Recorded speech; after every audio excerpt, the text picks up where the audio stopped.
Le sentiment d'amertume. Il y a des goûts dans la vie qu'il est parfois difficile d'apprécier, et l'amertume en fait partie. Sa saveur a un goût du passé, de quelque chose qui nous a filé entre les doigts ou qui ne se passe pas comme nous aimerions. Elle ne fait pas de mal en elle-même, mais crispe nos visages et nous rappelle ce contraste fort qu'elle porte avec une version plus sucrée et douce de l'existence. Ce qu'on ne peut lui enlever, sa franchise. Car l'amertume est utile à petite dose, comme d'ailleurs son équivalent culinaire. Elle permet de contraster et de comprendre plus nettement vers là où nous allons. Par sa connexion à l'émotion de la déception, elle nous invite à plonger à la rencontre de nos besoins réels. Elle nous rend acteurs, par l'inconfort qu'elle procure, d'un mouvement. Si vous vous sentez souvent amer, c'est sans doute le signe que vous n'enclenchez pas la vitesse suivante dans le processus de reconnaissance et responsabilité de vos besoins. Bien sûr, cela implique de savoir les identifier.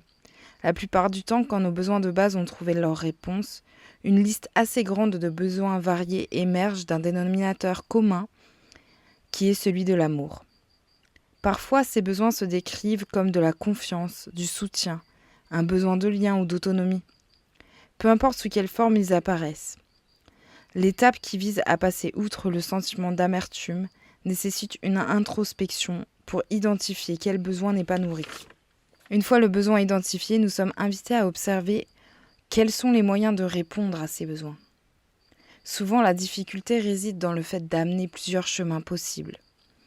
Oui, car si vous misez tout sur une seule situation ou personne, vous risquez d'amplifier la déception. Alors, il faut se poser avec soi-même et résister aux tentations de l'ego de vouloir nous montrer un unique chemin. Car oui, parfois nous avons un désir ardent qu'une seule personne ou situation réponde à notre besoin. Cependant, cela dépend souvent de facteurs qui sont au-delà de notre portée. Par exemple, je désire dans mon besoin de lien y répondre avec une personne en particulier, et je ne souhaite pas y répondre autrement. Tout d'abord, cela met une pression à la personne en face de moi, mais si elle refuse, je vois mon amertume amplifiée. Réponse des guides. Chers humains, l'amertume n'est pas une chose naturelle quand elle se trouve trop souvent dans vos vies. Elle doit rester ponctuelle et si vous la ressentez trop souvent, c'est que vous avez peut-être perdu à l'esprit qu'une autre vie est possible. Cela demande parfois et souvent du courage de sortir de l'enfermement qu'est la répétition de ce sentiment et cela nécessite parfois de l'aide. Nous savons qu'il est difficile et mal vu dans votre monde de la solliciter auprès de vos compères. Car le fonctionnement global de votre société humaine démontre qu'une personne qui a besoin d'aide est une personne faible. Et cela est établi dans l'inconscient de beaucoup d'êtres humains. Vous avez oublié que l'interdépendance est votre nature même, à l'instar des autres règnes, végétal, animal. Cette déconnexion est l'une des plus grandes sources d'amertume, mais nous voulons désormais vous signaler qu'il n'est pas normal de cohabiter avec ce sentiment de manière régulière. Dans une dose quotidienne, il agit comme un poison envers les plantes de votre jardin intérieur. La plupart des personnes avec des pensées dépressives ou vivant la dépression ou le burn-out ont accumulé un trop-plein d'amertume et ne savent plus, ne croient plus à l'existence des fruits délicieux du cadeau de la vie terrestre. Vivre avec l'amertume, c'est devenir un zombie et se déconnecter petit à petit de la magie de la vie.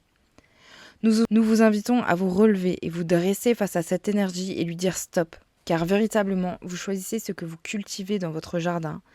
Et voulez-vous vraiment d'un sol aride et sans aucune vie qui y pousse, avec qui plus est des produits toxiques qui viennent contaminer le reste de votre jardin? L'amertume est aussi une habitude générée par votre inconscient et ou vos modes de pensée quotidiens. Bien sûr que cela peut changer, mais cela ne changera qu'avec la répétition du schéma. Bien sûr que cela peut changer, mais cela ne changera qu'avec la répétition du schéma inverse, qui est l'expansion de la gratitude pour ce qui est. Une surdose d'amertume à l'instant présent est tout à fait renversable, mais souvent, avant ce renversement, il est nécessaire d'évacuer les émotions liées à celle-ci, qu'elles soient ici sous forme d'insatisfaction, de frustration ou de déception. Nous vous invitons à l'honnêteté envers vous-même. C'est ainsi que vous enclenchez le processus de guérison. Nous voulons vous rappeler que tout est possible et que, même si vous ressentez très souvent de l'amertume dans votre vie, cela n'est et ne sera jamais irréversible pour l'esprit qui pose une intention franche. Nous insistons sur la notion de franchise car c'est un prérequis à la libération de la surdose de ce sentiment. et donc à sa transmutation. Car oui, nous le redisons, c'est possible pour vous aussi, même si cela paraît parfois une tâche ardue et que certaines personnes se sont mises dans des situations qui paraissent inextricables. Alors nous vous posons la question, préférez-vous rester dans une situation accompagnée de ce sentiment pour le reste de votre vie ou avoir le courage de dire stop, je sais qu'autre chose est possible. Car si vous regardez bien autour de vous, vous voyez que d'autres personnes semblent avoir de la chance. En réalité, leurs croyances et leurs choix de vie ont sans doute su se dresser avec plus de force pour être acteurs de leur vie. En réalité, leurs croyances et leurs choix de vie ont sans doute su se dresser avec plus de force pour être acteurs de leur vie et non plus rester dans le sentiment de la subir.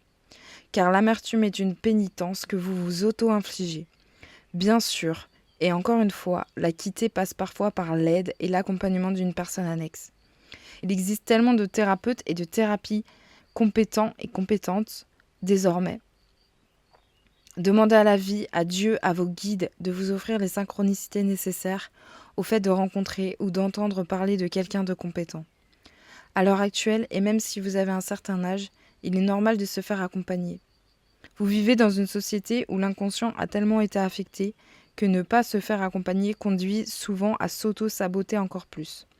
Bien sûr, parfois, la meilleure thérapie est de tout plaquer et partir à l'autre bout du monde. Et des personnes ont cette audace, mais ce n'est pas le seul chemin.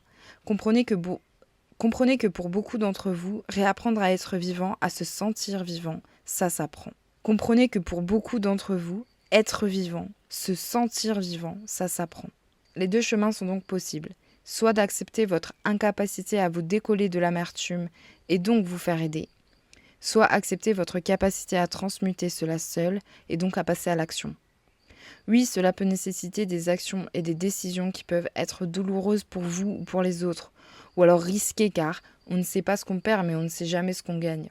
Mais cette expression n'est pas valide dans le cas d'une personne qui ressent souvent de l'amertume. Avez-vous remarqué que dans un groupe de personnes quelconque, la personne qui cohabite avec ce sentiment ne sera sans doute pas la personne vers qui vous vous dirigerez naturellement pour apprendre à la connaître ? Si vous vous reconnaissez dans un tel profil, qu'est-ce que cela vous fait d'apprendre que c'est ce même sentiment qui ne vous rend en réalité pas attractif ? La résonance de cette vibration ne peut logiquement vous apporter des opportunités extraordinaires que pourtant vous avez peut-être connues fut un temps, ou bien que vous voyez apparaître chez certains de vos semblables. Encore une fois, cela n'est pas une fatalité, mais une décision fondamentale et perçante. Le cadeau que vous avez de naître dans ce monde et d'expérimenter la vie ne passe pas obligatoirement par le fait de se résigner à cette cohabitation. Votre droit divin et humain comporte mille et une autres saveurs et textures. Ce n'est pas parce que vous ne cohabitez plus de manière journalière ou régulière avec ce sentiment qu'il n'apparaîtra jamais plus. Il surviendra peut-être ponctuellement, car à de très petites doses, il sait se montrer utile et a tout à fait sa place dans la palette des couleurs de l'existence. Si vous sortez d'une période où vous l'avez beaucoup côtoyé, et que vous le recroisez, ne désespérez pas. Il est là et ce serait improductif de le renier, mais il est passager. Si vous le voyez de passage, souvenez-vous que vous avez la force désormais de lui dire « Ah, c'est toi, je te reconnais, quel message as-tu à me transmettre ?» Car une fois qu'il l'aura délivré, il s'en ira naturellement. Nous savons que cela nécessite de remodeler certaines croyances et schémas, et ce n'est pas forcément facile d'y faire face. Mais nous savons aussi que votre courage et votre persévérance seront les clés de cette rédemption tant attendue, et, plus que tout et pour toujours, vous le méritez.